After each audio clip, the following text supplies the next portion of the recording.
الحمد لله رب العالمين نحمده ونستعينه ونؤمن به ونتوكل عليه ونعوذ بالله من شرور أنفسنا ومن سيئات أعمالنا من يهده الله فلا مضل له ومن يضلله فلن تجد له وليا مرشدا اللهم صل على محمد وعلى آل محمد كما صليت على إبراهيم وعلى آل إبراهيم اللهم بارك على محمد وعلى آل محمد كما باركت على إبراهيم وعلى آل إبراهيم في العالمين إنك حميد مجيد ألا إن خير الحديث كتاب الله وخير الهدي هدي محمد صلى الله عليه وسلم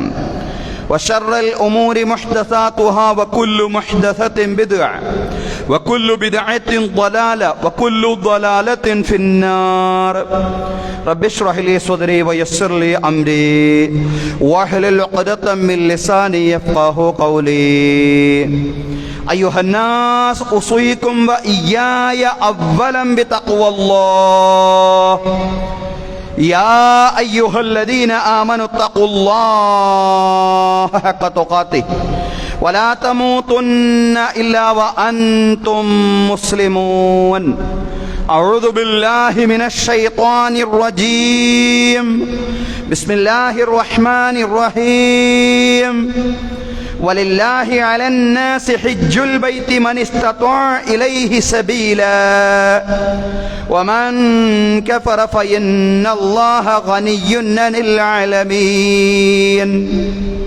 ബഹുമാന്യരായ സത്യവിശ്വാസികളെ വിശ്വാസിനികളെ, ജീവിതത്തിലെ എല്ലാ മേഖലകളിലും അള്ളാഹുവിൻ്റെ വിധികളും വിലക്കുകളും പാലിച്ചുകൊണ്ട് അള്ളാഹുവെ സൂക്ഷിച്ചുകൊണ്ട് മുത്തഖീങ്ങളായി ജീവിക്കുവാൻ ആദ്യമായി എന്നോടും അനന്തരം നിങ്ങളോടും ഉപദേശിക്കുകയാണ്. എല്ലാവരോടുമായി തഖ്വ കൊണ്ട് വസിയ്യത്ത് ചെയ്യുകയാണ്. അല്ലാഹു തആല നമുക്കെല്ലാവർക്കും തഖ്വയും ഈമാനുമുള്ള ജീവിതം നൽകി അനുഗ്രഹിക്കുമാറാവട്ടെ.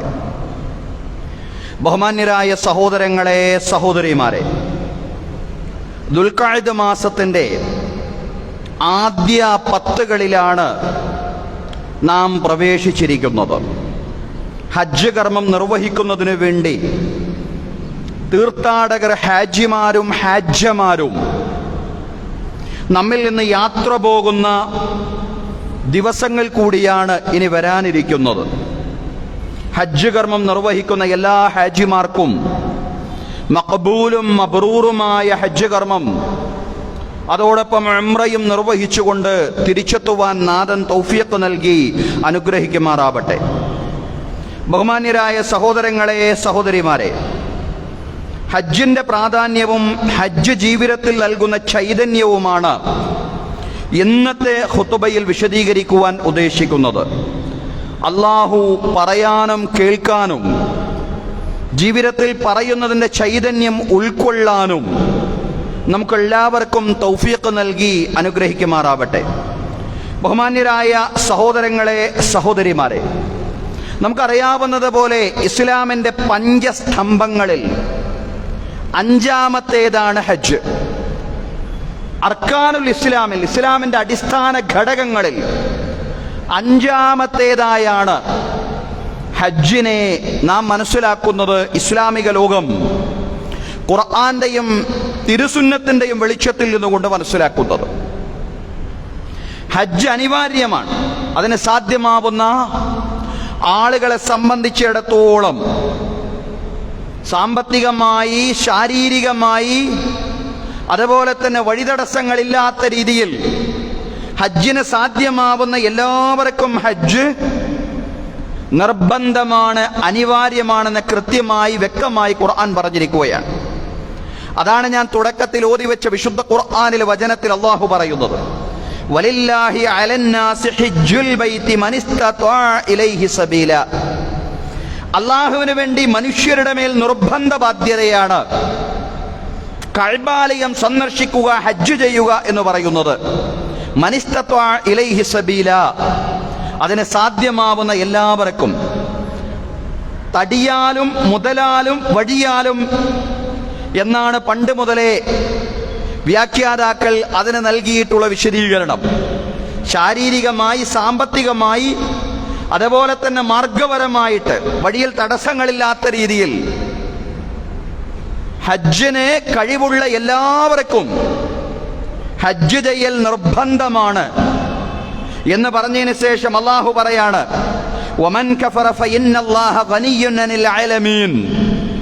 ആരെങ്കിലും നിഷേധിയാവുകയാണെങ്കിൽ, വമൻ കഫറ, ആരെങ്കിലും കുഫറിന്റെ നിലപാട് കൈകൊണ്ടാൽ, ഫഇന്നല്ലാഹ ഗനിയ്യുൻ അനിൽ ആലമീൻ, നിശ്ചയം അള്ളാഹു ലോകരിൽ നിന്നെല്ലാം സ്വയം പര്യാപ്തനാണെന്ന് അയാൾ മനസ്സിലാക്കട്ടെ. ഇവിടെ വമൻ കഫറ എന്നതിന്റെ വിവക്ഷ എന്താണെന്ന് വ്യാഖ്യാതാക്കൾ രണ്ട് രീതിയിൽ അഭിപ്രായപ്പെടുന്നുണ്ട്. ഒന്നാമത്തെ അഭിപ്രായം, ആരെങ്കിലും നിഷേധിയായി ഈ ദീനിൽ നിന്ന് പുറത്തു പോവുകയാണെങ്കിൽ നിശ്ചയം അല്ലാഹു എല്ലാവരിൽ നിന്നും സ്വയം പര്യാപ്തരാണ് എന്നയാൾ അറിഞ്ഞുകൊള്ളട്ടെ എന്നാണ്. അതാണ് ഒന്നാമത്തെ വ്യാഖ്യാനം. ഹജ്ജ് ചെയ്യാനുള്ള എല്ലാ അവസരങ്ങളും സാധ്യതകളും അതുപോലെ കഴിവുകളും അയാൾക്കുണ്ടായിരുന്നു. എന്നിട്ടും ആ അവസരം പ്രയോജനപ്പെടുത്താത്ത മനുഷ്യൻ ഈ ദീനിൽ നിന്ന് തന്നെ പുറത്തു പോകുന്ന കുഫ്ർ അഥവാ നിഷേധത്തിലാണ് അകപ്പെട്ടിട്ടുള്ളതെന്ന് വ്യാഖ്യാതാക്കൾ ചിലർ അഭിപ്രായപ്പെടുകയാണ്. അവരങ്ങനെ അഭിപ്രായപ്പെടുന്നത് പ്രവാചകൻ സ്വല്ലല്ലാഹു അലൈഹി വസല്ലമയുടെ ഒരു വചനത്തിന്റെ കൂടി പിൻബലത്തിലാണ്. പ്രവാചകൻ സ്വല്ലല്ലാഹു അലൈഹി വസല്ലം പറഞ്ഞു, ഒരു മനുഷ്യന് ഏതെങ്കിലും വ്യക്തമായ അത്യാവശ്യം ഹജ്ജിൽ നിന്നും തടഞ്ഞില്ല, അല്ലെങ്കിൽ അക്രമിയായ രാജാവിൽ നിന്നും തടസ്സമുണ്ടായില്ല, അല്ലെങ്കിൽ ഹജ്ജിൽ നിന്നും തടയുന്ന കഠിനമായ രോഗമുണ്ടായില്ല, എന്നിട്ടും അയാൾ ഹജ്ജ് ചെയ്യാതെ മരിക്കുകയാണെങ്കിൽ ഫല്യമുത് യഹൂദിയൻ ഔ നസ്റാനിയ, അയാൾ ജൂതനായിട്ട് അതല്ലെങ്കിൽ ക്രിസ്ത്യാനിയായിട്ട് മരിക്കട്ടെ എന്ന് പ്രവാചകൻ സ്വല്ലല്ലാഹു അലൈഹി വസല്ലം പറഞ്ഞു. ആ ഹദീസിന്റെ പിൻബലത്തിലാണ് ഹജ്ജ് ചെയ്യാൻ അവസരമുണ്ടായിട്ടും ആ അവസരത്തെ, ആ സാധ്യതയെ, ആ കഴിവിനെ അയാളെ പ്രയോജനപ്പെടുത്തുന്നില്ല എങ്കിൽ മതത്തിൽ നിന്ന് തന്നെ പുറത്തു പോകുന്ന നിഷേധത്തിലാണ് അയാൾ അകപ്പെട്ടിട്ടുള്ളത് എന്ന വ്യാഖ്യാതാക്കളിൽ ഒരു വിഭാഗം അഭിപ്രായപ്പെടുകയാണ്. അവർക്ക് പിൻബലമായിട്ട് നേരത്തെ നാം പറഞ്ഞ പ്രവാചക വചനമുണ്ട് താനും. രണ്ടാമത്തെ വിഭാഗം പറയുന്നത്, അങ്ങനെ മതത്തിൽ നിന്ന് പുറത്തുപോയി എന്നൊന്നും വ്യക്തമായി പറയണ്ട, എന്നാൽ പോലും അത് വലിയ നന്ദികേടാണ്. കുഫർ എന്ന് പറഞ്ഞാൽ അത് കുഫ്റാനു നിഅമ, അള്ളാഹുവിന്റെ അനുഗ്രഹത്തെ നിഷേധിക്കലാണ്, അള്ളാഹുവിന്റെ അനുഗ്രഹത്തിന് നന്ദികേട് കാണിക്കലാണ്. ലയിൻ ശകർത്തും ലഅസീദന്നകും വലയിൻ കഫർത്തും മിൻ അദാബി ലശദീദ്. നിങ്ങൾ നന്ദി പ്രകാശിപ്പിക്കുകയാണെങ്കിൽ അള്ളാഹു നിങ്ങൾക്ക് വീണ്ടും ധാരാളം അനുഗ്രഹങ്ങൾ ചെയ്യും. നിങ്ങൾ നന്ദികേട് കാണിച്ചാലോ നിശ്ചയം അള്ളാഹുവിന്റെ ശിക്ഷ അതികഠിനവും കഠോരവുമാണെന്ന് നിങ്ങൾ ചിന്തിക്കണമെന്ന ഖുർആനിക വചനത്തിന്റെ പിൻബലത്തിലാണ് അവർ വിശദീകരിക്കുന്നത്.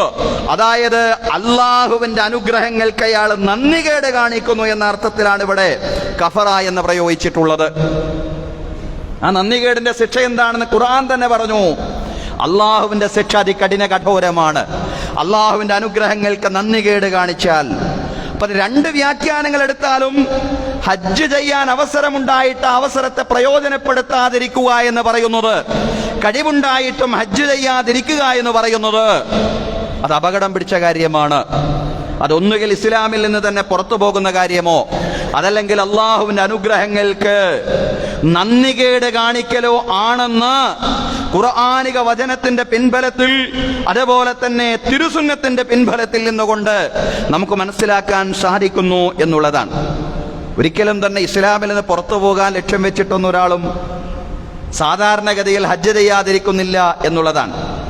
അതൊന്നുമല്ല ഹജ്ജ് ചെയ്യാതിരിക്കുന്നതിന്റെ ഉദ്ദേശം, അതല്ലെങ്കിൽ നന്ദികേട് കാണിക്കലുമല്ല. പക്ഷെ അങ്ങനെയൊക്കെ ആയത് സംഭവിക്കുന്നു. ആളുകൾ എന്താ ചിന്തിക്കുന്നത്?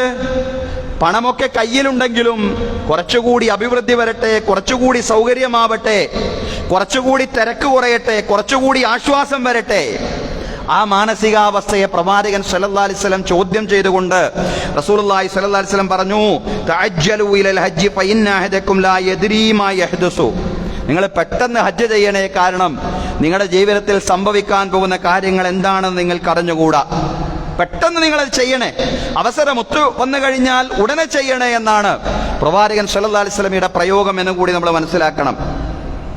പ്രവാചകൻ സല്ലല്ലാഹു അലൈഹി വസല്ലമയോട് ഒരു ഘട്ടത്തിൽ ചോദിക്കപ്പെട്ടു, അയ്യുൽ അമലി അഫ്ളൽ, പ്രവാചകരെ ഏത് കർമ്മമാണ് ഏറ്റവും ശ്രേഷ്ഠമായ കർമ്മം? റസൂലുള്ളാഹി സ്വല്ലല്ലാഹു അലൈഹി വസല്ലം പറഞ്ഞു, ഈമാനും ബില്ലാഹി വറസൂലിഹി, അല്ലാഹുവിലും അവന്റെ ദൂതനിലും വിശ്വസിക്കുക എന്നതാണ് അതിശ്രേഷ്ഠമായ ഒന്നാമത്തെ കർമ്മം. ഒന്നാമത്തെ ശ്രേഷ്ഠമായ കർമ്മം ഈമാനാണ്, അല്ലാഹുവിലും അവന്റെ ദൂതനിലും വിശ്വസിക്കുക എന്നുള്ളതാണ്. തുടർന്ന് ഏതാണ് പ്രവാചകരെ? അല്ലാഹുവിലും അവന്റെ ദൂതനിലും വിശ്വസിച്ചു കഴിഞ്ഞാൽ പിന്നീട് ഏതാണ് അതിശ്രേഷ്ഠമായ കർമ്മം? അൽ ജിഹാദു ഫീ സബീലില്ലാഹ്, അല്ലാഹുവിന്റെ മാർഗത്തിൽ ധർമ്മസമരം ചെയ്യലാണ്. ഖീല സുമ്മ മാദാ, പിന്നീട് ഏതാണെന്ന് പ്രവാചകൻ സല്ലല്ലാഹു അലൈഹി വസല്ലമയോട് ചോദിക്കപ്പെട്ടപ്പോൾ റസൂലുള്ളാഹി സ്വല്ലല്ലാഹു അലൈഹി വസല്ലം പറഞ്ഞു, ഹജ്ജുൻ മബ്റൂർ, സ്വീകാര്യോഗ്യമായ ഹജ്ജാൻ. ഈമാൻ കഴിഞ്ഞാൽ, അല്ലാഹുവിന്റെ മാർഗത്തിലുള്ള ധർമ്മസമരം കഴിഞ്ഞാൽ ഏറ്റവും ഉത്കൃഷ്ടമായ കർമ്മമെന്ന് പറയുന്നത് ഹജ്ജുൻ മബ്റൂറാണെന്ന് പ്രവാചകൻ സല്ലല്ലാഹു അലൈഹി വസല്ലം പറയാണ്. കർമ്മങ്ങളുടെ മുൻഗണനാക്രമം പലപ്പോഴും പല രീതിയിലുമാണ് എണ്ണിയിട്ടുള്ളത്. ആളുകളുടെ മാനസികാവസ്ഥ വെച്ചുകൂടിയായിരിക്കാം പ്രവാചകൻ സല്ലല്ലാഹു അലൈഹി വസല്ലം അത്തരം മുൻഗണനാക്രമങ്ങൾ ഓരോരുത്തരോടും വ്യത്യസ്തമായി പറഞ്ഞിട്ടുള്ളത്. ഏതായാലും ഈ സ്വഹാബിയോട് അല്ലാഹു പറഞ്ഞത്, ഈമാൻ കഴിഞ്ഞാൽ, ജിഹാദ് കഴിഞ്ഞാൽ ഏറ്റവും ഉത്കൃഷ്ടമായ കർമ്മം ഹജ്ജുൻ മബ്റൂറാൻ. സഹോദരങ്ങളെ, അതാണ് ഹജ്ജിന്റെ പ്രാധാന്യം എന്ന് പറയുന്നത്. അതിവിശുദ്ധിയിലേക്കാണ് ഹജ്ജ് ചെയ്തു കഴിഞ്ഞാൽ ഒരു മനുഷ്യൻ നയിക്കപ്പെടുന്നത്. ഒരു കുഞ്ഞിനെ പ്രസവിച്ചാൽ ആ കുഞ്ഞ് നേടുന്ന ആ ഘട്ടത്തിൽ ആ കുഞ്ഞിനുള്ള ഒരു വിശുദ്ധിയുണ്ട്. ഒരു പാപവും ആ കുഞ്ഞ് ചെയ്തിട്ടില്ല, ഒരു തെറ്റും ചെയ്തിട്ടില്ല. ആ കുഞ്ഞ് നേരെ അങ്ങ് ഭൂമിയിലേക്ക് വീണപ്പോൾ, ഭൂമിയിലേക്ക് പ്രസവിച്ചു വീണപ്പോൾ ആ കുഞ്ഞിന്റെ ഒരു വിശുദ്ധിയുണ്ട്. ഫിത്രത്തല്ലാഹി അല്ലതി ഫതറന്നാസ അലൈഹാ, അള്ളാഹു മനുഷ്യനെ സൃഷ്ടിച്ചിട്ടുള്ള ശുദ്ധമായ പ്രകൃതം. ആ പ്രകൃതത്തിലേക്കാണ് ഹജ്ജ് ചെയ്ത് മടങ്ങി വരുന്ന ഒരു ഹാജി മടങ്ങിയെത്തുന്നതെന്ന് റസൂലുള്ളാഹി സ്വല്ലല്ലാഹു അലൈഹി വസല്ലം പറയാൻ, മൻ ഹജ്ജ ലില്ലാഹി ഫലം യർഫുസ് വലം യഫ്സുഖ് റജഅ മിൻ ദുനൂബിഹി കയൗമിൻ വലദതുഹു ഉമ്മുഹു. ഒരു മനുഷ്യൻ ഹജ്ജ് ചെയ്തു, അയാൾ ഒരു നിലക്കുള്ള സംസർഗത്തിലും ഏർപ്പെട്ടില്ല, ഭാര്യാഭർത്തൃ സംസർഗത്തിൽ അയാൾ ഏർപ്പെട്ടില്ല, അതുപോലെ തന്നെ ഒരു അധർമ്മത്തിലും അയാൾ ഉൾപ്പെട്ടില്ല. ഹജ്ജ് കാലത്ത് ഭാര്യാഭർത്തൃ സംസർഗത്തിലോ അതല്ലെങ്കിൽ അധർമ്മത്തിലോ ഏർപ്പെടാത്ത ഒരു ഹാജി, അതാണല്ലോ വിശുദ്ധമായ ശരിയായ ഹജ്ജ് എന്ന് പറയുന്നത്. അങ്ങനെയുള്ള ഹജ്ജ് ഒരാള് നിർവഹിച്ചു കഴിഞ്ഞാൽ റജഅ മിൻ ദുനൂബിഹി, അയാളുടെ പാപങ്ങളിൽ നിന്ന് അയാൾ മടങ്ങുകയാണ്. കയൗമിൻ വലദതുഹു ഉമ്മുഹു, അയാളുടെ മാതാവ് അയാളെ പ്രസവിച്ചിട്ടുള്ള വിശുദ്ധിയിലേക്കാണ് അയാൾ മടങ്ങുന്നതെന്ന് റസൂലുള്ളാഹി സ്വല്ലല്ലാഹു അലൈഹി വസല്ലം പറയാം. എന്തുകൊണ്ടാണ് ഇങ്ങനൊരു വിശുദ്ധിയിലേക്ക് ഹാജി മടങ്ങുന്നത്? നമുക്കറിയാം, ഒരാള് ഹജ്ജിന് വേണ്ടി അതല്ലെങ്കിൽ ഉംറയ്ക്ക് വേണ്ടിയാണെങ്കിൽ പോലും പുറപ്പെടുന്നത് മരണാസന്നനായ ഒരു വ്യക്തിയുടെ മനസ്സോടുകൂടിയാണ്. ജീവിതത്തിൽ ഒരുപാട് ഹജ്ജൊന്നും നിർവഹിക്കാൻ എല്ലാവർക്കും സാധിച്ചു കൊള്ളണമെന്നില്ല. മിക്കപേർക്കും ഒന്നോ, ഏറി വന്നാൽ രണ്ടോ, കുറച്ചുകൂടി കൂടിയാൽ മൂന്നോ നാലോ, അങ്ങനെയൊക്കെയാണ് ആളുകൾ നിർവഹിക്കുന്ന ഹജ്ജിന്റെ എണ്ണം. മിക്ക ആളുകളും ഒരു ഹജ്ജാണ് നിർവഹിക്കുന്നത് ജീവിതത്തിൽ, അതിവിദൂരങ്ങളിലുള്ളവർ പ്രത്യേകിച്ചും. അതുകൊണ്ട് നിർവഹിക്കുന്ന ഹജ്ജ് അതിന്റെ പൂർണ്ണതയിലും അതിന്റെ ഏറ്റവും വലിയ പരിശുദ്ധിയിലും ചൈതന്യത്തിലും നിർവഹിക്കണമെന്ന ബോധത്തോടു കൂടിയാണ് ഹജ്ജിനൊരാൾ പുറപ്പെടുന്നത് തന്നെ. മരണാസന്നനായ വ്യക്തിയുടെ മനസ്സ് എന്ന് പറഞ്ഞാൽ അതാണ്. അള്ളാഹുവിലേക്ക് അയാൾ പശ്ചാത്തപിച്ചു മടങ്ങുകയാണ്. ചെയ്തുപോയ തെറ്റുകളുടെ പേരിൽ ഖേദിച്ചുകൊണ്ട് ഇനി തെറ്റിലേക്ക് മടങ്ങുകയില്ലെന്ന നിശ്ചയദാർഢ്യമുള്ള തീരുമാനമെടുത്തുകൊണ്ട്, അതുപോലെ തന്നെ തെറ്റിലേക്കൊന്നും മടങ്ങാതെ മനുഷ്യരോട് ബന്ധപ്പെട്ട പാപങ്ങളാണെങ്കിൽ അവരോട് പൊരുത്തപ്പെടിച്ചുകൊണ്ട്, സാമ്പത്തിക ബാധ്യതകളാണെങ്കിൽ അത് കൊടുത്തു വീട്ടിക്കൊണ്ട്, അതേപോലെ തന്നെ കൊടുത്തു വിട്ടാൻ കഴിയാത്തൊരവസ്ഥയാണെങ്കിൽ അതിനെ ഒന്നുകൂടി കൃത്യമായിട്ടുള്ള അവധി നീട്ടി വാങ്ങിക്കൊണ്ട്, അങ്ങനെയെല്ലാമാണല്ലോ ആളുകൾ ഹജ്ജിന് പുറപ്പെടുന്നത്. സഹോദരങ്ങളെ, ബന്ധുക്കളുടെ അടുക്കിലേക്ക് ചെല്ലുന്നു, അയൽക്കാരുടെ, സുഹൃത്തുക്കളുടെ വീടുകളിലേക്കും അവരുടെ സമീപങ്ങളിലേക്കും ചെന്നുകൊണ്ട് പൊരുത്തപ്പെടിയിക്കുന്നു. വല്ല സ്ഖലിതങ്ങളും വീഴ്ചകളും സംഭവിച്ചു പോയിട്ടുണ്ടെങ്കിൽ എനിക്ക് നിങ്ങൾ വിട്ടുവീഴ്ച ചെയ്തു തരണമെന്ന് പറയുന്നു. കാരണം അവർ വിട്ടുവീഴ്ച ചെയ്തു തരുമ്പോഴാണ് അള്ളാഹുവിൻ്റെ കോടതിയിൽ ഞാൻ നിരപരാധിയായിട്ട് മാറുന്നത്. അവരോട് അതിക്രമം ചെയ്തിട്ടുണ്ടെങ്കിൽ, അവരോട് എനിക്ക് ബാധ്യതകളുണ്ടെങ്കിൽ, ആ ബാധ്യതകൾ കൊടുത്തു വീട്ടാതെ, ആ അതിക്രമങ്ങൾ പൊരുത്തപ്പെടിക്കാതെ അള്ളാഹുവിൻ്റെ കോടതിയിൽ എനിക്ക് രക്ഷപ്പെടുക സാധ്യമല്ല. അതുകൊണ്ട് എല്ലാവരോടും ബന്ധപ്പെട്ടുകൊണ്ട് ഞാൻ പൊരുത്തപ്പെടിക്കുകയാണ്, വിട്ടുവീഴ്ച വാങ്ങുകയാണ്. അങ്ങനെയാണല്ലോ ഒരു മനുഷ്യൻ ഹജ്ജിന് പുറപ്പെടുന്നത്. അതാണ് മരണാസന്നനായ വ്യക്തിയുടെ മനസ്സ് എന്ന് പറയുന്നത്. പടച്ചവനിലേക്ക് മടങ്ങുകയാണെന്ന ആ പൂർണ്ണമായ ബോധ്യത്തോടു കൂടി ഹജ്ജിന് ഒരാൾ പുറപ്പെടുമ്പോൾ തന്നെ നമ്മൾ ഈ പറഞ്ഞ ചൈതന്യത്തിലേക്ക് അയാൾ മടങ്ങുകയാണ്. പശ്ചാത്താപത്തിലൂടെ വല്ലാത്തൊരു വിശുദ്ധിയിലേക്ക് അയാൾ മടങ്ങുകയാണ്. അതുകൊണ്ടാണ് ഹജ്ജ് ചെയ്ത് മടങ്ങിയെത്തിയയാൾ പ്രസവിച്ച കുഞ്ഞിൻ്റെ വിശുദ്ധിയോടുകൂടിയാണ് മടങ്ങുന്നത് എന്ന് പറഞ്ഞത്. കാരണം പുറപ്പെടുന്നത് തന്നെ അങ്ങനെയാണ്. ഇനി ഇഹ്റാം കെട്ടിയാൽ നിയ്യത്താണ് ഇഹ്റാം. ഹജ്ജിന് വേണ്ടി കൃത്യമായ നിയ്യത്ത് വെക്കുക എന്നുള്ളതാണ്. ആ ഇഹ്റാമിന്റെ വേഷം ധരിക്കുന്നതോടുകൂടി നമുക്കറിയാം വിശ്വാസി സാഗരത്തിൽ ഒരാൾ മാത്രമാണെന്നുള്ള ബോധ്യം ആ മനുഷ്യന്റെ മനസ്സിലേക്ക് വരികയാണ്. അതല്ലേ ലോകത്തെ ഏറ്റവും വലിയ സമത്വം എന്ന് പറയുന്നത്.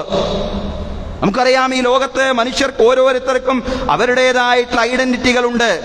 രാജാക്കന്മാർക്ക് അവരുടെ കിരീടങ്ങൾ ഉണ്ടാവാം, മതപണ്ഡിതന്മാർക്ക് അവരുടെ വേഷവിധാനങ്ങൾ ഉണ്ടാവാം, പോലീസിനും പട്ടാളത്തിനും അവരുടേതായിട്ടുള്ള യൂണിഫോമുകൾ ഉണ്ടാവാം, വിദ്യാർത്ഥികൾക്ക് അവരുടേതായ ഓരോ സ്കൂളുകൾക്കും അവരുടേതായിട്ടുള്ള യൂണിഫോമുകൾ ഉണ്ടാവാം.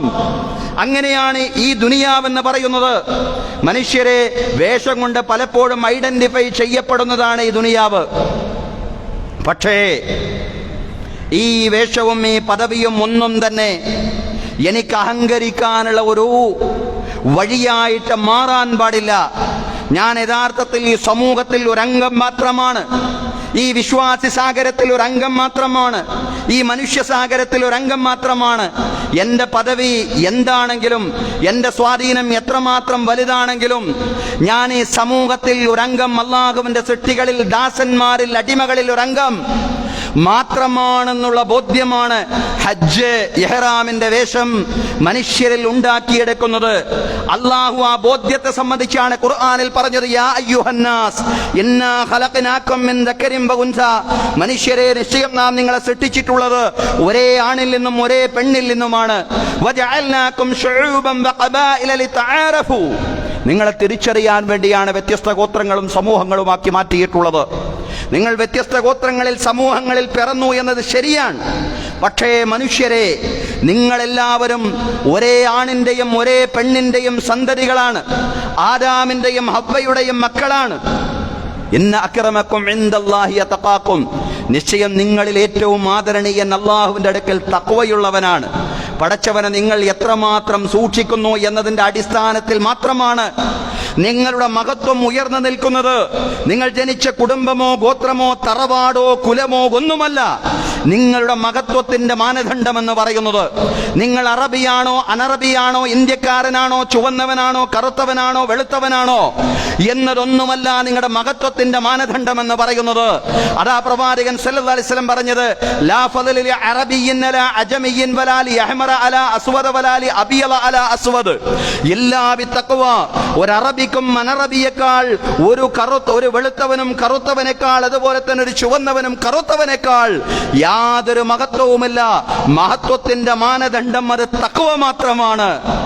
ആ ഒരു ബോധ്യമാണ് ഇഹ്റാമിന്റെ വസ്ത്രം ധരിക്കുന്നതോടുകൂടി എൻ്റെ മനസ്സിലേക്ക് വരുന്നത്. എല്ലാവരും ഒരേ വസ്ത്രവിധാനം, ആകെ വ്യത്യാസമുള്ളത് ആണും പെണ്ണും മാത്രമാണ്. ദക്കറും ഉൻസ, ആണും പെണ്ണും.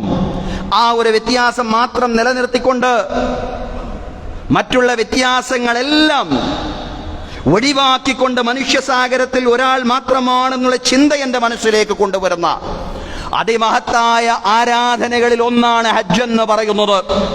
ആ ഒരു ചിന്തയാണ് എൻ്റെ മനസ്സിൽ നിന്ന് എല്ലാ അർത്ഥത്തിലുള്ള അഹങ്കാരങ്ങളെയും നീക്കിക്കളയേണ്ടത്. കാരണം അഹങ്കാരത്തിന്റെ അണുമണിത്തൂക്കം ഹൃദയത്തിലുള്ളവൻ സ്വർഗത്തിൽ പ്രവേശിക്കുകയില്ലെന്നാണ് പ്രവാചകൻ സല്ലല്ലാഹു അലൈഹി വസല്ലം പറഞ്ഞത്. വലിയ അഹങ്കാരി മുത്തക്കബ്ബിർ സ്വർഗത്തിൽ പ്രവേശിക്കില്ല എന്ന് മാത്രമല്ല പ്രവാചകൻ പറഞ്ഞത്, മറിച്ച് റസൂലുള്ളാഹി പറഞ്ഞു, സല്ലല്ലാഹു അലൈഹി വസല്ലം പറഞ്ഞു, ലാ യദ്ഖുലുൽ ജന്ന മൻ കാന ഫീ ഖൽബിഹി മിസ്ഖാല ദർറത്തിൻ മിൻ കിബ്ർ, അഹങ്കാരത്തിന്റെ അണുമണിത്തൂക്കം ഹൃദയത്തിലുള്ളവൻ സ്വർഗത്തിൽ പ്രവേശിക്കൂല. അത് പൂർണ്ണമായും നിഷ്കാസനം ചെയ്യുന്ന അതിമഹത്തായ ആരാധനാ കർമ്മമാണ് ഹജ്ജ് എന്ന് പറയുന്നത്. സഹോദരങ്ങളെ, ഹജ്ജ് നിർവഹിക്കുന്നതോടെ ജഗന്നിയന്താവിന്റെ കോടിക്കണക്കിന് അടിമകളിൽ ഒരാൾ മാത്രമാണ് താനെന്നുള്ള ഒരു വല്ലാത്ത ബോധ്യം വിശ്വാസിയുടെ മനസ്സിലേക്ക് വരികയാണ്. ഇനി ഇഹ്റാം കെട്ടിക്കൊണ്ട് ഈ ബോധ്യത്തോടുകൂടി എങ്ങോട്ടാണ് അവൻ പുറപ്പെടുന്നത്? വിശുദ്ധ കഅബാലയത്തെ ലക്ഷ്യമാക്കിക്കൊണ്ട്. ഏതാണ് കഅബ? അള്ളാഹുവിനെ മാത്രം ആരാധന നിർവഹിക്കാൻ വേണ്ടി ലോകത്താദ്യമായിട്ട് പണി കഴിപ്പിക്കപ്പെട്ട ഏറ്റവും വിശുദ്ധമായ മന്ദിരം. അതാണ് കഅബയുടെ പ്രത്യേകത എന്ന് പറയുന്നത്. ഇന്ന അവ്വല ബൈത്തിൻ വുളിഅ ലിന്നാസി ലല്ലദീ ബിബക്കത മുബാറകൻ വഹുദൻ ലിൽ ആലമീൻ. നിശ്ചയം അത് ആദ്യത്തെ ആലയമാണ്. ബക്ക എന്ന് പറയുന്ന പ്രദേശത്ത് അള്ളാഹുവിനെ മാത്രം ആരാധന നിർവഹിക്കാൻ വേണ്ടി ജനങ്ങൾക്ക് വേണ്ടി സ്ഥാപിക്കപ്പെട്ടിട്ടുള്ള ആദ്യത്തെ മന്ദിരം മുബാറകൻ വഹുദൻ ലിൽ ആലമീൻ, അനുഗ്രഹീതമായ മന്ദിരം, ലോകർക്ക് സന്മാർഗമായ മന്ദിരം. ആരാണ് ഈ മന്ദിരം നിർവഹിച്ചത്? ആരാണ് ഈ മന്ദിരം നിർമ്മിച്ചത് എന്ന കാര്യത്തിൽ മൂന്നഭിപ്രായങ്ങൾ നിലനിൽക്കുന്നു എന്നുള്ളതാണ്. ഒന്നാമത്തെ അഭിപ്രായം അത് മലക്കുകൾ നിർമ്മിച്ചു എന്നുള്ളതാണ്. ഇന്നല്ലാഹ വലഅ തഹ്തൽ അർശി ബൈതൻ വഹുവ അൽ ബൈത്തുൽ മഅമൂർ. അല്ലാഹു അവന്റെ അർശിന്റെ രാജസിംഹാസനത്തിന്റെ ചുവട്ടിൽ ഒരു ഭവനം നിർമ്മിച്ചു, ഒരു ദേവാലയം നിർമ്മിച്ചു. അള്ളാഹുവിനെ മാത്രം ആരാധിക്കാൻ വേണ്ടി അള്ളാഹു അവന്റെ അർശിന്റെ ചുവട്ടിൽ ഒരു ആലയം നിർമ്മിച്ചു. ആ ആലയത്തിന്റെ പേര് ബൈത്തുൽ മഅമൂർ എന്നാണ്. വഅമറൽ മലായികത അയ്യതൂഫു ബിഹി. മലക്കുകളോട് അല്ലാഹു തആല ആ ആലയത്തെ ബൈത്തുൽ മഅമൂറിനെ തവാഫ് ചെയ്യാൻ കൽപ്പിച്ചു എന്നുള്ളതാണ്. സുമ്മ അമറൽ മലായികത അല്ലദീന ഹും സുക്കാനുൽ അർള് അയ്യബ്നു ഫിൽ അർളി ബൈതൻ അലാ മിസാലിഹി വഖദരിഹി. പിന്നീട് അല്ലാഹു തആല ബൈത്തുൽ മഅമൂറിന്റെ രൂപത്തിലും ആ ബൈത്തുൽ മഅമൂറിന്റെ അളവിലും ഭൂമിയിൽ ഒരു ആലയം പണിയാൻ, ഒരു മസ്ജിദ് പണിയാൻ ഭൂവാസികളായ മലക്കുകളോട് കൽപ്പിച്ചു. എന്നിട്ട് അമറ മൻ ഫിൽ അർളി അയ്യതൂഫു ബിഹി. ഈ ഭൂവാസികളായ മലക്കുകളോട് ആ ബൈത്തുൽ മഅമൂറിന് സമാനമായിട്ട് അവർ പണിതിട്ടുള്ള ആലയത്തെ തവാഫ് ചെയ്യാനും കൽപ്പിച്ചു. കമാ യതൂഫു അഹ്ലുസ് സമാഇ ബിൽ ബൈത്തുൽ മഅമൂർ. ആകാശത്തെ മലക്കുകൾ അല്ലാഹുവിന്റെ അർശിന്റെ രാജസിംഹാസനത്തിന്റെ ചുവട്ടിലുള്ള ബൈത്തുൽ മഅമൂറിനെ തവാഫ് ചെയ്യുന്നത് പോലെ ഭൂമിയിൽ മലക്കുകൾ നിർമ്മിച്ചിട്ടുള്ള ബൈത്തുൽ മഅമൂറിനെ തവാഫ് ചെയ്യാൻ അല്ലാഹു ഭൂവാസികളായ മലക്കുകളോട് കൽപ്പിക്കുകയും ആ മലക്കുകൾ അത് തവാഫ് ചെയ്യുകയും ചെയ്തു. അതാണ് കഅബയുടെ ചരിത്രമായിട്ട് വ്യാഖ്യാതാക്കളിൽ ഒരു കൂട്ടം ആളുകൾ, ചരിത്രകാരന്മാരിൽ ഒരു കൂട്ടം ആളുകൾ പറയുന്നത്. എന്ന് പറഞ്ഞാൽ അത് മലക്കുകൾ നിർമ്മിച്ച മന്ദിരമാണ് എന്നുള്ളതാണ്. അതിന് പിൻബലമായിട്ടൊരു ഹദീസ് അവർ പറയാറുണ്ട്.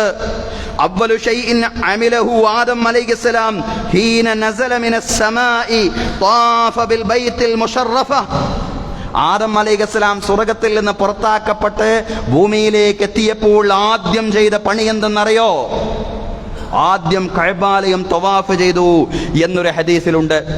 ബൈത്തുൽ മുശറഫ തവാഫ് ചെയ്തു എന്നൊരു പ്രവാചക വചനത്തിലുണ്ട്. ഫലഖിയഹുൽ മലായികതു. അങ്ങനെ ആദം അലൈഹിസ്സലാം കഅബാലയം തവാഫ് ചെയ്യുന്ന രംഗം മലക്കുകൾ കണ്ടു. മലക്കുകൾ പറഞ്ഞു, തുഷ്നാ ബിഹാദൽ ബൈത്തി ഖബലക ബിഅൽഫി ആം. ആദം, നീ ഈ ഭവനം തവാഫ് ചെയ്യുന്നതിന്റെ 2000 വർഷങ്ങൾക്ക് മുമ്പ് തന്നെ ഞങ്ങൾ ഈ ഭവനം തവാഫ് ചെയ്യാൻ തുടങ്ങിയിട്ടുണ്ടെന്ന് ആദം അലൈഹിസ്സലാമയോട് മലക്കുകൾ പറഞ്ഞു. ഇതിന്റെ എല്ലാം പിൻബലത്തിലാണ് മലക്കുകളാണ് കഅബാലയം പണിതത് എന്ന ഒന്നാമത്തെ അഭിപ്രായം വരുന്നത്. രണ്ടാമത്തെ അഭിപ്രായം ആദം അലൈഹിസ്സലാം തന്നെയാണ് കഅബാലയം പണിതത് എന്നുള്ളതാണ്. അങ്ങനെ രണ്ടാമത്തെ അഭിപ്രായം ആദം അലൈഹിസ്സലാമാണ് കഅബാലയം പണിതത്. പിന്നീട് മൂന്നാമത്തെ അഭിപ്രായം ഇബ്രാഹിം നബി അലൈഹിസ്സലാം കഅബാലയത്തെ നിർമ്മിച്ചു എന്നുള്ളതാണ്. മൂന്നാമത്തെ അഭിപ്രായം, വേറൊരു അഭിപ്രായം എന്ന് പറയുന്നത് ഇബ്രാഹിം നബി അലൈഹിസ്സലാം കഅബാലയത്തെ പുനർനിർമ്മിച്ചു. ആദം അലൈഹിസ്സലാം പണിത കഅബാലയം നൂഹ് നബി അലൈഹിസ്സലാമയുടെ കാലഘട്ടത്തിലെ മഹാപ്രളയത്തിൽ അതിന് ചില കേടുപാടുകൾ സംഭവിക്കുകയും അതൊരു അടയാളം മാത്രമായിട്ട് മാറുകയും ചെയ്ത ഘട്ടത്തിൽ അതിന്റെ വ്യവസ്ഥാപിതമായ പുനർനിർമ്മാണമാണ് ഇബ്രാഹിം അലൈഹിസ്സലാം നിർവഹിച്ചത് എന്നുള്ളതാണ്. അങ്ങനെ വ്യത്യസ്തങ്ങളായിട്ടുള്ള അഭിപ്രായങ്ങൾ നമുക്ക് കഅബാലയത്തിന്റെ നിർമ്മാണവുമായിട്ട് ബന്ധപ്പെട്ട് കാണാൻ കഴിയുന്നതാണ്. ഇബ്രാഹിമുൽ ഖവാഇദ മിനൽ ബൈത്തി വഇസ്മാഈൽ എന്ന് പറഞ്ഞ് ഖുർആൻ തുടങ്ങുന്നുണ്ട്. അതായത് ഇബ്രാഹിം നബി അലൈഹിസ്സലാമയും ഇസ്മായിൽ നബി അലൈഹിസ്സലാമയും കഅബാലയത്തിന്റെ ഭിത്തികൾ പടുത്തുയർത്തുന്ന സന്ദർഭം എന്ന പ്രയോഗം ഖുർആനിലുണ്ട്. പക്ഷെ അവർ പടുത്തുയർത്തിയത് അത് നിർമ്മാണമായിരുന്നോ അതോ അതിന്റെ പുനർനിർമ്മാണമായിരുന്നോ എന്നുള്ള കാര്യത്തിൽ അഭിപ്രായ വ്യത്യാസമുണ്ട്. പക്ഷേ കഅബാലയം തകർന്നു പോയിരുന്നു. അതിന്റെ അടയാളം മാത്രം അവശേഷിച്ച ഒരു ഘട്ടത്തിൽ ആ കഅബാലയത്തെ അതിന്റെ അടയാളത്തിൽ നിന്ന് നിർമ്മിച്ചു എന്ന രീതിയിൽ ഇബ്രാഹിം നബിക്ക് വല്ലാത്തൊരു ക്രെഡിറ്റ് ഉണ്ട് അതിന്റെ നിർമ്മാണത്തിൽ എന്ന കാര്യത്തിൽ സംശയമില്ല. അതുകൊണ്ടാണ് കഅബാലയത്തിന്റെ ചരിത്രം ഇബ്രാഹിം പ്രവാചകന്റെ ചരിത്രവുമായിട്ട് ഇപ്പറയുന്ന മൂന്നഭിപ്രായ പ്രകാരമാണെങ്കിലും കൂടുതൽ ബന്ധപ്പെട്ട് കിടക്കുന്നു എന്നുള്ളതാണ്. ഒരു ഹദീസിൽ കാണാം, പ്രവാചകൻ സല്ലല്ലാഹു അലൈഹി വസല്ലമയോട് ചോദിക്കപ്പെട്ടു, അയ്യു മസ്ജിദിൻ വുദിയ ഫിൽ അർളി അവ്വല, ഭൂമിയിൽ ആദ്യമായി സ്ഥാപിക്കപ്പെട്ട പള്ളി ഏതാണ്? റസൂലുള്ളാഹി സ്വല്ലല്ലാഹു അലൈഹി വസല്ലം പറഞ്ഞു, അൽ മസ്ജിദുൽ ഹറാം, മസ്ജിദുൽ ഹറാമാണ്. അതൊരു പക്ഷേ ആദം അലൈഹിസ്സലാം പണി കഴിപ്പിച്ച മസ്ജിദുൽ ഹറാമിനെ കുറിച്ചോ മലക്കുകൾ പണി കഴിപ്പിച്ച മസ്ജിദുൽ ഹറാമിനെ കുറിച്ചോ ആവണമെന്നില്ല. റസൂലുള്ളാഹി സ്വല്ലല്ലാഹു അലൈഹി വസല്ലം പറഞ്ഞത് ഇബ്രാഹിം നബി അലൈഹിസ്സലാം പുനർനിർമ്മാണം നടത്തിയ മസ്ജിദുൽ ഹറാം, കേവലം അടയാളങ്ങളിൽ മാത്രം ബാക്കിയായിരുന്ന ആ കഅബാലയത്തെ വ്യവസ്ഥാപിതമായ രീതിയിൽ അതിന്റെ പുനർനിർമ്മാണം നിർവഹിച്ച മഹാനായ പ്രവാചകൻ ഇബ്രാഹിം നബി അലൈഹിസ്സലാമാണ്. ആ ഇബ്രാഹിം നബി അലൈഹി സ്വലാമിയുടെ പുനർനിർമ്മാണത്തെ സംബന്ധിച്ചാണ് പ്രവാചകൻ പറഞ്ഞത് എന്നതാവാനാണ് കൂടുതൽ സാധ്യത. ഏതായാലും അങ്ങനെ വരുമ്പോഴും ലോകത്താദ്യമായി സ്ഥാപിക്കപ്പെട്ട മസ്ജിദ് ഏതാണെന്ന ചോദ്യത്തിന് മസ്ജിദുൽ ഹറാം എന്ന മറുപടിയാണ് റസൂലുള്ളാഹി സ്വല്ലല്ലാഹു അലൈഹി വസല്ലം നൽകിയിട്ടുള്ളത് എന്നുള്ളതാണ്. പിന്നെ ഏതാണെന്ന് ചോദിക്കുമ്പോൾ അൽ മസ്ജിദുൽ അഖ്സ എന്ന് റസൂലുള്ളാഹി സ്വല്ലല്ലാഹു അലൈഹി വസല്ലം പറയുന്നുണ്ട്. ആ മസ്ജിദുൽ ഹറാമിന്റെ നിർമ്മാണത്തിന് ശേഷം എത്ര കൊല്ലം കഴിഞ്ഞാണ് കം കാന ബൈനഹുമാ, മസ്ജിദുൽ ഹറാമിന്റെ നിർമ്മാണത്തിന് ശേഷം എത്ര കൊല്ലം കഴിഞ്ഞാണ് മസ്ജിദുൽ അഖ്സ നിർമ്മിച്ചത് എന്ന ചോദ്യത്തിന് റസൂലുള്ളാഹി സ്വല്ലല്ലാഹു അലൈഹി വസല്ലം നൽകിയ മറുപടി 40 സന, 40 കൊല്ലം കഴിഞ്ഞാണ് നിർമ്മിച്ചത് എന്നുള്ളതാണ്. അത് ഇബ്രാഹിം നബി അലൈഹി സ്വലാമയുടെ പുനർനിർമ്മാണത്തെ സംബന്ധിച്ചാവാനാണ് കൂടുതൽ സാധ്യതയുള്ളത് എന്നതെല്ലാം തന്നെ ഈ ഹദീസിന്റെ പിൻബലത്തിൽ നമുക്ക് മനസ്സിലാക്കാൻ കഴിയും. ഏതായാലും ഈ മസ്ജിദുൽ ഹറാം അതാണ് ലോകത്ത് ഏറ്റവും മഹത്വമുള്ള അതിശ്രേഷ്ഠമായ പള്ളി എന്ന് പറയുന്നത്. ആ മസ്ജിദിനെ ലക്ഷ്യമാക്കിക്കൊണ്ടാണ് ഹാജി നീങ്ങുന്നത്. വസ്സലാത്തുൻ ഫിൽ മസ്ജിദിൽ ഹറാമി അഫ്ളലു മിൻ മിഅത്തി അൽഫി സ്വലാത്തിൻ ഫീമാ സിവാ, മസ്ജിദുൽ ഹറാമിലെ ഒരു നമസ്കാരം മസ്ജിദുൽ ഹറാം അല്ലാത്ത പള്ളികളിലെ 1,00,000 നമസ്കാരത്തെക്കാൾ മഹത്വമുള്ളതാണ്. എവിടെ നിന്ന് കിട്ടാനാണ് ആ മഹത്വം? നമുക്ക് എവിടെ നിന്ന് കിട്ടാനാണ്? അവിടെ പോയി നമസ്കരിച്ചെങ്കിൽ അല്ലാതെ എവിടെ നിന്ന് കിട്ടാനാണ് മഹത്വം? 1,00,000 നമസ്കാരത്തെക്കാൾ മഹത്വമുണ്ട്. മറ്റു പള്ളികളിലെ നമസ്കാരത്തെക്കാൾ 1,00,000 നമസ്കാരത്തെക്കാൾ മസ്ജിദുൽ ഹറാമിലെ നമസ്കാരത്തിന്റെ മഹത്വമുണ്ടെന്ന് പ്രവാചകൻ സല്ലല്ലാഹു അലൈഹി വസല്ലം വിശദീകരിക്കുകയാണ്. സഹോദരങ്ങളെ, സഹോദരിമാരെ, ഹജ്ജിന്റെയും ഉംറയുടെയും സുപ്രധാനമായ ഒരു ഘടകം നമുക്കറിയാം, തവാഫാണ്. കഅബാലയത്തെ തവാഫ് ചെയ്തുകൊണ്ട് നമുക്ക് മനസ്സിലാവുന്ന ഭാഷയിൽ നമ്മൾ പറയാറുള്ളത് പ്രദക്ഷിണം ചെയ്യുക എന്നുള്ളതാണ്. ആ പരിഭാഷ എത്രത്തോളം ഫിറ്റാണെന്ന കാര്യത്തിൽ വ്യത്യസ്താഭിപ്രായങ്ങൾ ആളുകൾക്കുണ്ടാവാം. ഏതായാലും കഅബാലയത്തെ പ്രദക്ഷിണം ചെയ്തുകൊണ്ട് വിശ്വാസി പറയുന്ന കാര്യമെന്താണ്? പടച്ചവനെ, ഇതിന്റെ മഹത്തായിട്ടുള്ള ഈ ഭവനം, ഈ ബൈത്തുള്ള അള്ളാഹുവിന്റെ ഭവനം, നിന്റെ ഈ ഭവനം തവാഫ് ചെയ്തുകൊണ്ട് ഞാനിതാ പ്രഖ്യാപിക്കുന്നു, നിന്റെ ഈ ഭവനത്തിന് ചുറ്റും എന്റെ ശരീരം കറങ്ങുന്നത് പോലെ എന്റെ ജീവിതം നിന്റെ നിയമങ്ങൾക്ക് ചുറ്റുമാണ്. നിന്റെ പരിധികൾ ഉൾക്കൊണ്ടുകൊണ്ടാണ് എന്റെ ജീവിതം, നിന്റെ നിയമങ്ങൾക്ക് ചുറ്റുമാണ് എന്റെ ജീവിതം കറങ്ങുകയെന്ന് വിശ്വാസി പറയുകയാണ്.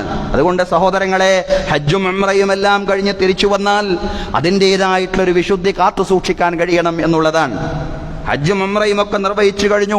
പിന്നീട് എപ്രകാരമായിരുന്നു അയാളുടെ ജീവിതമെങ്കിൽ അതേ നിഷിദ്ധത്തിന്റെയും അധർമ്മത്തിന്റെയും ജീവിതത്തിലേക്ക് തന്നെ ഒരു മനുഷ്യൻ മടങ്ങിപ്പോകുന്നുവെങ്കിൽ അയാളെ സംബന്ധിച്ച് പറഞ്ഞതല്ല മാതാവ് പ്രസവിച്ച വിശുദ്ധി എന്നുള്ളത്.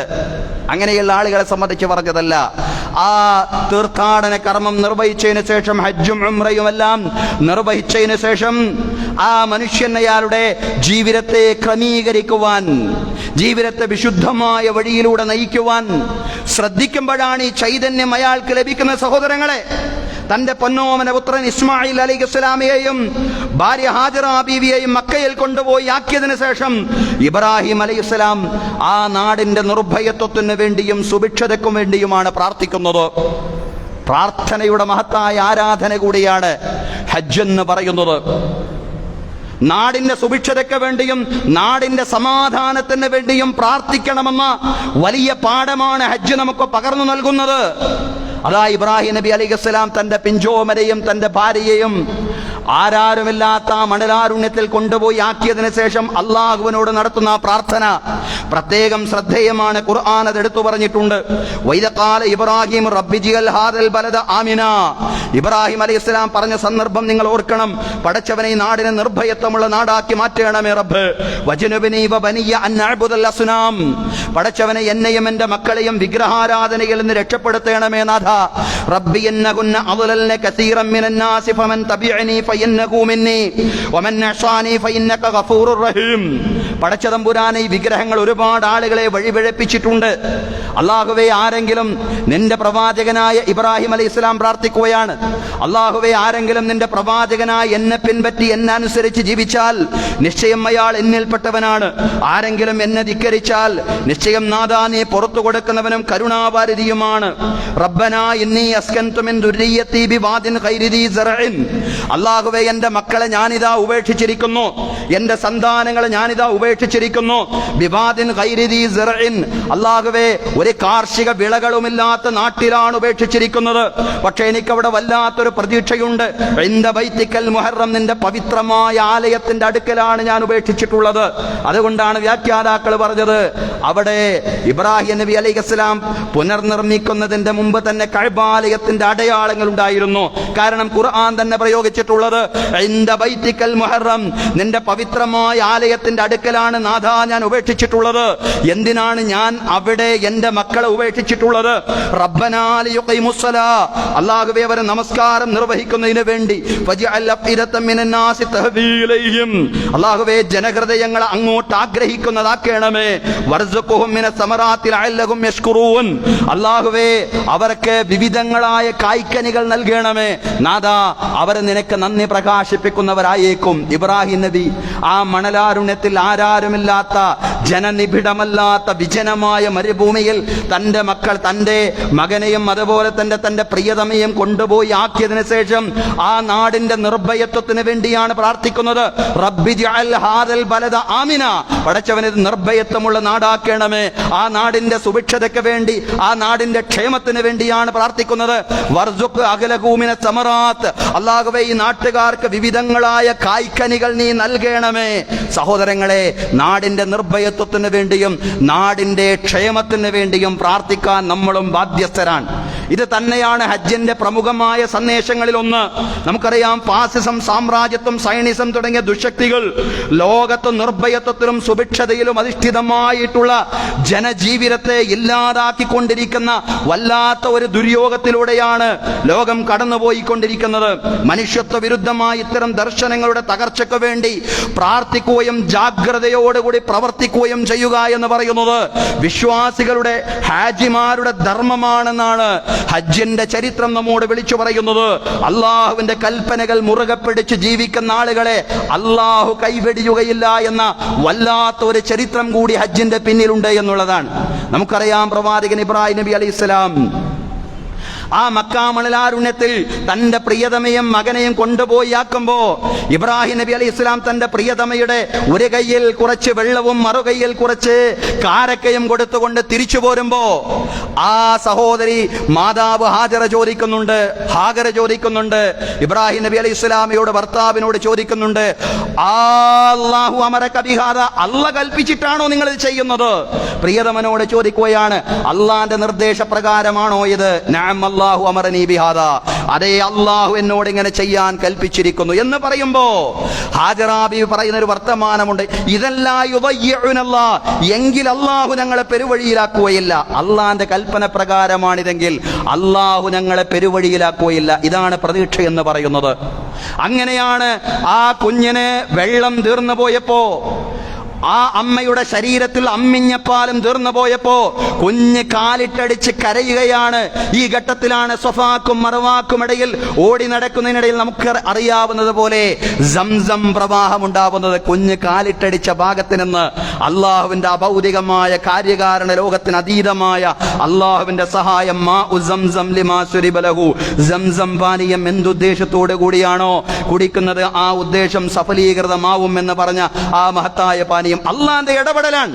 കാര്യകാരണ ലോകത്തിന് അതീതമായി അള്ളാഹുവിന്റെ സഹായമുണ്ടാവും. അള്ളാഹുവിന്റെ കൽപ്പന മുറുകെ പിടിച്ച് ജീവിക്കുന്ന വിശ്വാസികളെ അള്ളാഹു കൈവെടിയുകയില്ല എന്ന വലിയ പാഠം സഹോദരങ്ങളെ, അതാണ് ഹജ്ജ് നൽകുന്നത്. പ്രാർത്ഥനയുടെ പാഠമെന്ന് പറയുന്നത്, നിർഭയത്വത്തിന്റെ പാഠമെന്ന് പറയുന്നത്. നമുക്കറിയാം അറബികളുടെ ഖുറൈശികളുടെ ചരിത്രം.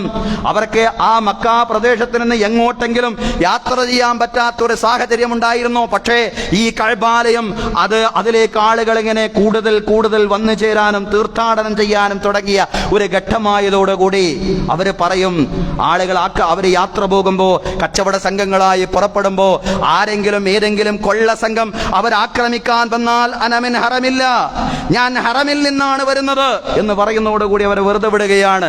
അതാണ് നിർഭയത്വത്തിന്റെ സന്ദേശം എന്ന് പറയുന്നത്. ഹറം പ്രതിനിധാനം ചെയ്യുന്നത് നിർഭയത്വത്തിന്റെ സമാധാനത്തിന്റെ സന്ദേശമാണ്.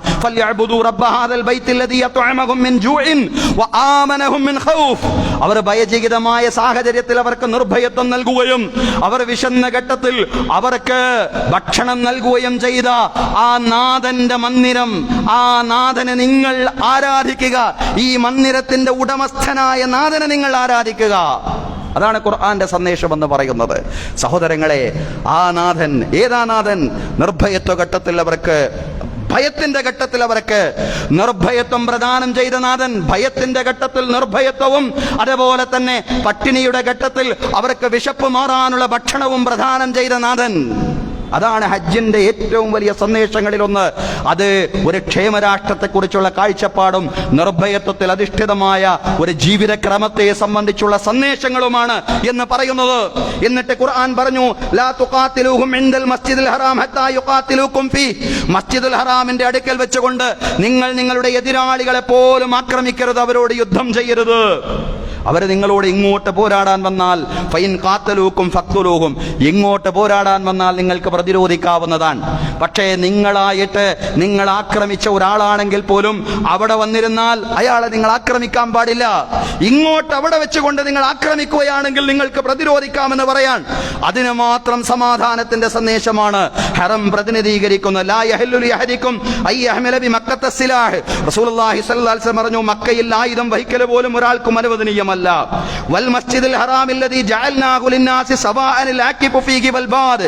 ഖുർആൻ പറഞ്ഞു, മസ്ജിദുൽ ഹറാം എന്ന് പറയുന്നത് അവിടെ ജനങ്ങളെല്ലാവരും തുല്യമാണ്.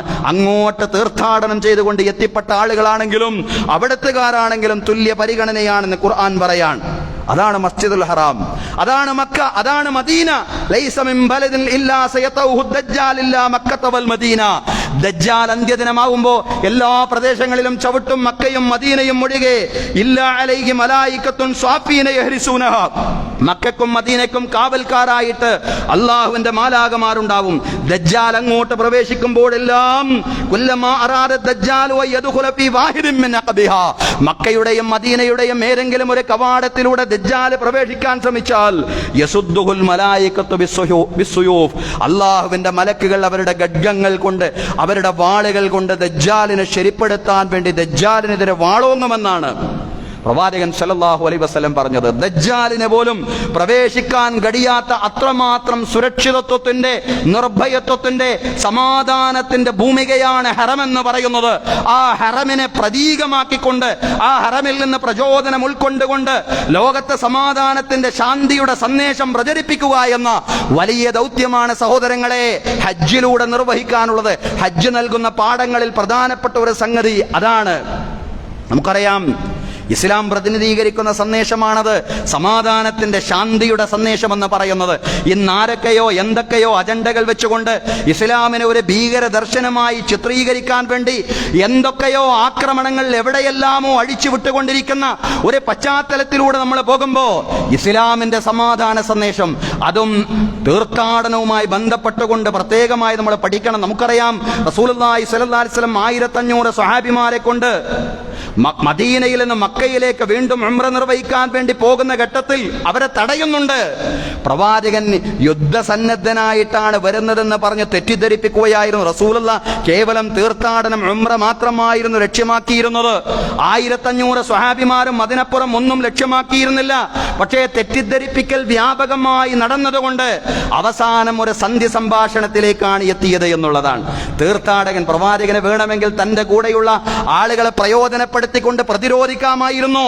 പക്ഷേ അവർ ഉംറ നിർവഹിക്കുക എന്ന ഉദ്ദേശത്തോടു കൂടി മാത്രമാണ് പുറപ്പെടുന്നത്. അതുകൊണ്ട് ഹുദൈബിയയിൽ വെച്ചൊരു സന്ധി ഉണ്ടായി, ഒരു കരാറുണ്ടായി.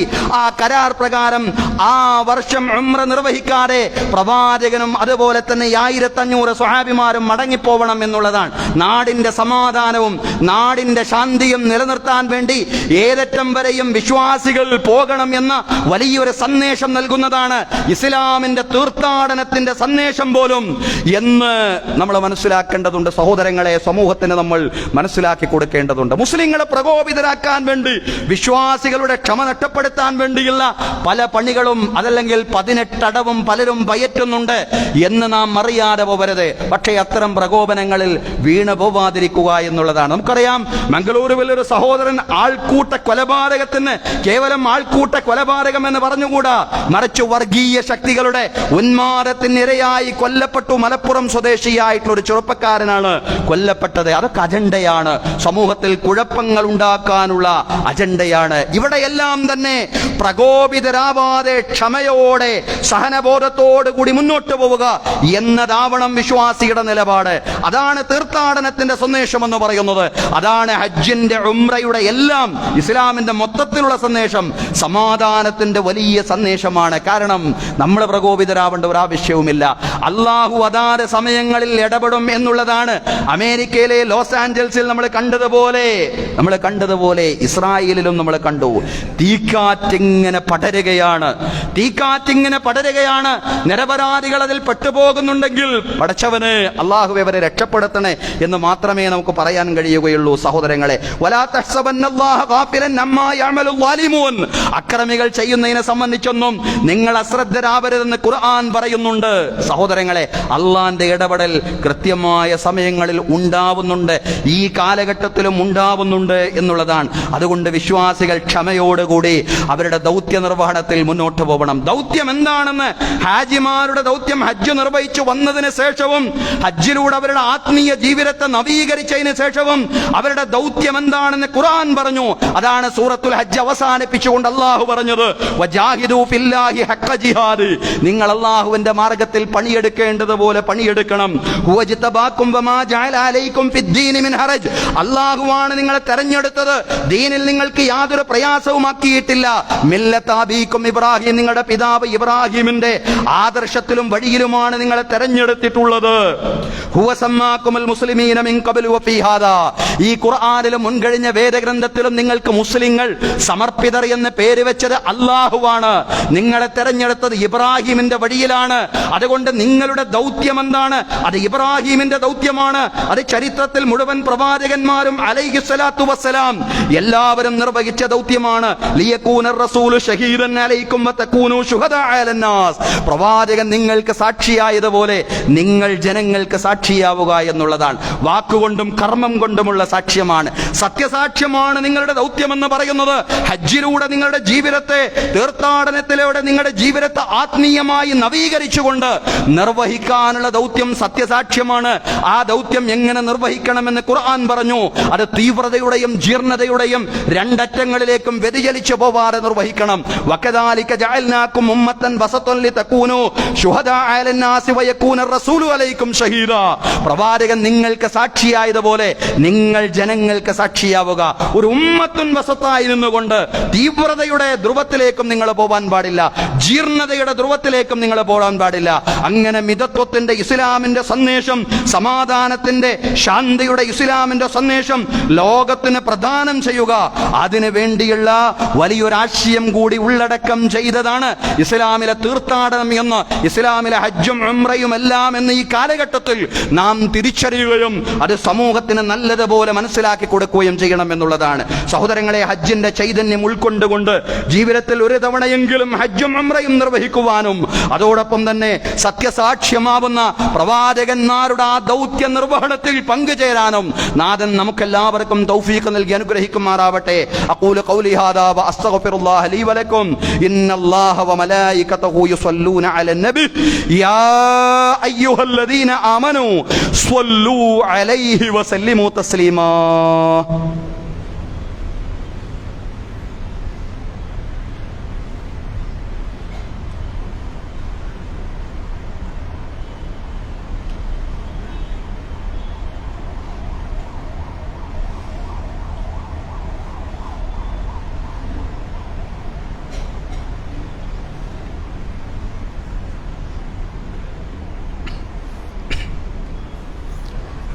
അൽഹംദുലില്ലാഹി റബ്ബിൽ ആലമീൻ വസ്സലാത്തു വസ്സലാമു അലാ റസൂലിൽ അമീൻ മുഹമ്മദിൻ വഅലാ ആലിഹി വസ്വഹ്ബിഹി അജ്മഈൻ.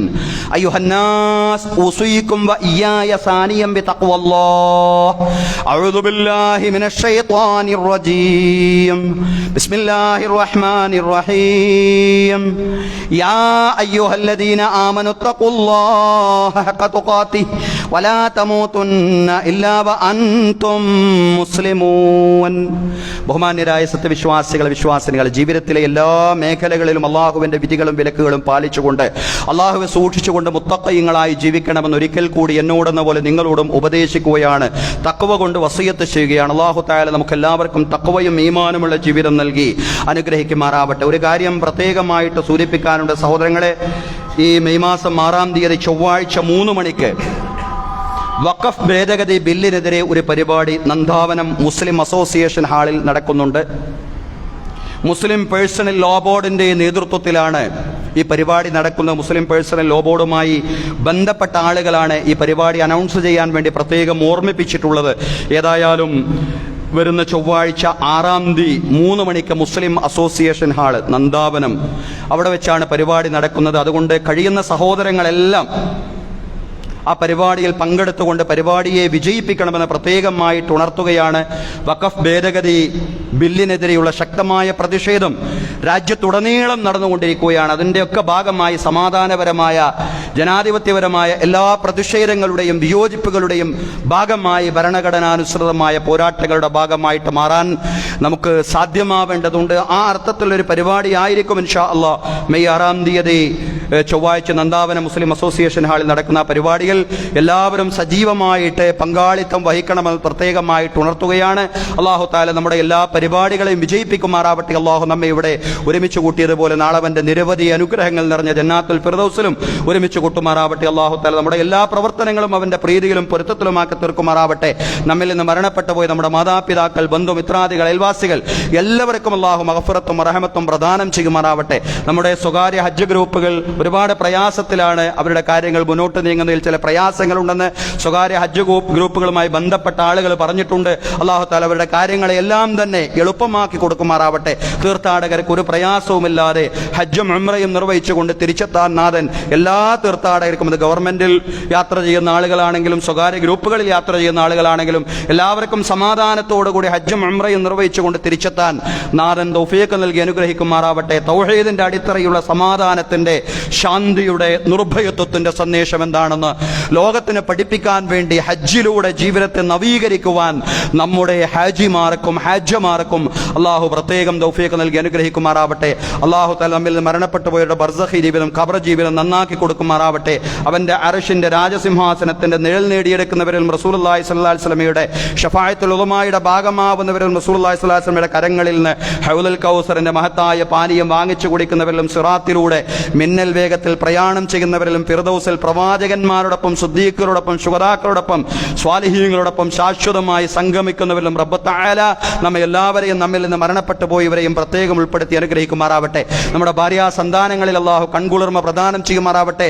നമ്മുടെ മുതിർന്ന പൗരന്മാർക്ക്, മാതാപിതാക്കൾക്ക് അല്ലാഹു ആരോഗ്യത്തോടുകൂടിയുള്ള ദീർഘായുസ് നൽകി പ്രത്യേകം അനുഗ്രഹിക്കുമാറാവട്ടെ. കുടുംബങ്ങളിൽ അല്ലാഹു സന്തോഷവും സമാധാനവും പ്രദാനം ചെയ്യുമാറാവട്ടെ. അപകട മരണങ്ങളിൽ നിന്നും, പെട്ടെന്നുള്ള മരണങ്ങളിൽ നിന്നും, മാരകമായ രോഗങ്ങളിൽ നിന്നും, മറ്റെല്ലാ ദുരിതങ്ങളിൽ നിന്നും, പരീക്ഷണങ്ങളിൽ നിന്നും, പ്രയാസങ്ങളിൽ നിന്നും കടങ്ങളിൽ നിന്ന് സാമ്പത്തിക ബാധ്യതകളിൽ നിന്നെല്ലാം അല്ലാഹു തആല നമ്മെ എല്ലാവരെയും നമ്മോട് ബന്ധപ്പെട്ട എല്ലാവരെയും അല്ലാഹു രക്ഷപ്പെടുത്തുമാറാവട്ടെ. അല്ലാഹുവേ, ഫലസ്തീൻ മക്കളെ നീ പ്രത്യേകമായി സഹായിക്കണമേ റബ്ബേ. അല്ലാഹുവേ, ഖുദ്സിന് നീ സമ്പൂർണ്ണമായ മോചനം പ്രദാനം ചെയ്യണമേ റബ്ബേ. അല്ലാഹുവേ, മഖബൂലും മബ്റൂറുമായ ഹജ്ജും ഉംറയും നിർവഹിച്ച് തിരിച്ചെത്തുവാൻ അല്ലാഹുവേ എല്ലാ തീർത്ഥാടകർക്കും നീ തൗഫീഖ് നൽകി അനുഗ്രഹിക്കണമേ റബ്ബേ. അല്ലാഹുവേ, ഞങ്ങളുടെ കൃഷിയിൽ, കച്ചവടത്തിൽ, ഉദ്യോഗ വരുമാന മാർഗങ്ങളിൽ ഖൈറും ബറക്കത്തും പ്രദാനം ചെയ്യണമേ റബ്ബേ. അല്ലാഹ്, ഞങ്ങൾ നിന്നോട് ചോദിക്കുകയാണ് പടച്ചവനെ, നിന്നോട് ചോദിക്കാൻ പടച്ചവനെ കോടാനുകോടി ദാസന്മാർ നിനക്കുണ്ട്. അല്ലാഹുവേ, പടച്ചവനെ ഞങ്ങൾക്ക് ചോദിക്കാൻ റബ്ബായി, ഉടമസ്ഥനായി, നാഥനായി നീ മാത്രമേ ഉള്ളൂ. അല്ലാഹുവേ, ഞങ്ങളുടെ മനസ്സിൽ ഓരോരുത്തരുടെയും മനസ്സിലുള്ള എല്ലാ സദുദ്ദേശങ്ങളെയും നീ സഫലീകരിച്ച് തരണമേ റബ്ബേ. അല്ലാഹുമ്മ റബ്ബ അൻ അബീ ബക്കർ വഉമർ വഉസ്മാൻ വഅലി വഅൻ ബഖിയത്തി സ്വഹാബത്തി വസ്വഹാബിയ്യത്തി കുല്ലിഹിം അജ്മഈൻ. അല്ലാഹുമ്മഗ്ഫിർ ലിൽ മുഅ്മിനീന വൽ മുഅ്മിനാത്ത് വൽ മുസ്ലിമീന വൽ മുസ്ലിമാത്ത് അൽഅഹ്യാ മിൻഹും വൽ അംവാത് ഇന്നക മുജീബു ദഅവാതി യാ ഖാദിയൽ ഹാജാത്ത്. അല്ലാഹുമ്മ അജിർനാ മിനൻ നാർ, അല്ലാഹുമ്മ അജിർനാ മിനൻ നാർ, അല്ലാഹുമ്മ അജിർനാ മിനൻ നാർ. اللهم لا تعذبنا بالنار ولا تجعلنا من حطب النار إنها بئس الدار وبئس المثوى وبئس القرار. اللهم لا تجعل في قلوبنا غلا للذين آمنوا ربنا إنك أنت رؤوف رحيم. ربنا آتنا في الدنيا حسنة وفي الآخرة حسنة وقنا عذاب النار. وصلى الله على سيدنا محمد وعلى آله وصحبه أجمعين والحمد لله رب العالمين.